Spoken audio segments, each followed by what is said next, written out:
Bonjour, aujourd'hui dans la 4e session de Top Gun, qu'est-ce qu'on a discuté? On a discuté du présentoir surtout. Alors le présentoir ERA est réparti dans trois aspects, sections précises. La première qui a pour but de questionner le propriétaire pour comprendre exactement ce qu'il sait, ce qu'il connaît, ce qu'il comprend. Et comment est-ce que je fais pour arriver à savoir ce qu'il sait, ce qu'il connaît, ce qu'il comprend et comment il est arrivé à ses conclusions? Je pose des questions et j'écoute. Rappelez-vous encore une fois, comme on l'a souvent dit, j'ai 2 oreilles et une bouche pour être sûr que je parle 2 fois plus j'écoute 2 fois plus que je parle, qui est extrêmement important. Assurez-vous justement de questionner le propriétaire pour comprendre pourquoi est-ce qu'il fait ces choses-là, pourquoi est-ce qu'il pense ça. Quand on parle du prix, combien est-ce que vous en voulez pour votre bien? Comment êtes-vous arrivé à ce prix-là? De quelle façon est-ce qu'il a prévu de faire la mise au marché? De quelle façon est-ce qu'il a prévu de faire le marketing? De quelle façon est-ce qu'il a prévu justement d'organiser les fiches en ce qui concerne toute l'utilisation, le fonctionnement et tout le reste? Poser des questions pour chercher à comprendre, ce qui amène justement cette deuxième section, on va dire, du présentoir, qui est les 10 points de service ERA.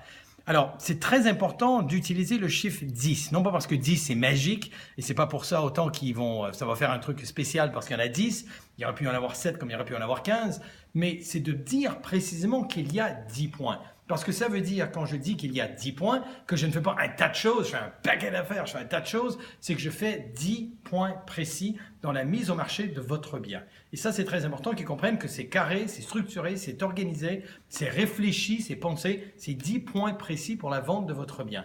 Et le troisième point qui est une décision commune. D'accord? Décision commune, ça veut dire que c'est pas moi qui va dire s'il vous plaît, donnez-moi votre mandat et le propriétaire qui dit je sais pas, je vais y réfléchir. C'est pas ça. C'est de dire nous allons prendre tous les deux une décision à savoir est-ce que vous voulez travailler avec moi et est-ce que moi je veux travailler avec vous. Quand on a parlé des 10 points du présentoir ERA, bien évidemment on a parlé du fait, le lien, l'avantage et la tâche. Rappelez-vous, le fait, ce que vous allez faire, le lien en utilisant vous. Ce qui est important pour vous, monsieur le vendeur. Donc, nous allons faire une analyse comparative de marché chez ERA qui s'appelle la multi-expertise. La raison pour laquelle c'est important pour vous, monsieur le vendeur, et là, on donne l'avantage. Quel est l'avantage pour le vendeur? Quelle est la raison pour laquelle il voudrait avoir ça? Posez-vous la question à dire quand vous présentez les faits du présentoir. Posez-vous la question que le propriétaire se dit. Et alors? Vous allez prendre des photos? Et alors? Vous allez me faire la fiche diagnostic? Et alors? Vous allez me mettre sur votre site internet? Et alors? Et c'est là, quand je pense qu'il me dit « et alors ?» que je lui présente et je lui parle de l'avantage pour lui.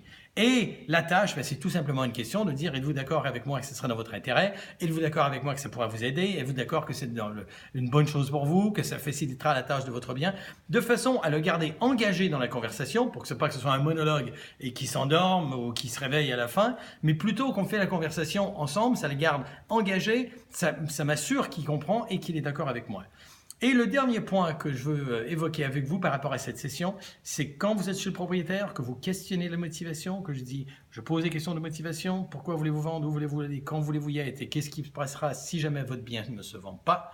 Rappelez-vous de leur demander, qu'auriez-vous besoin de voir, qu'est-ce que j'aurais besoin de vous dire, qu'est-ce que j'ai besoin de vous présenter pour que vous soyez d'accord pour me donner le mandat unique maintenant. Maintenant. Qu'est-ce que j'ai besoin de faire pour qu'ils me donnent le mandat unique maintenant?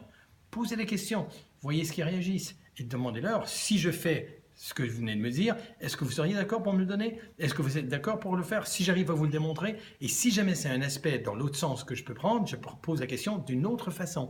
Est-ce qu'il y a quelque chose qui vous empêcherait de me donner le mandat en exclusivité si on était d'accord? Non, mais très bien. Et la démarche psychologique fait en sorte qu'on est beaucoup plus loin qu'on l'était avant justement qu'on commence la présentation. Alors sur ce, on vous souhaite une très très bonne semaine. Merci beaucoup. On vous dit team ERA.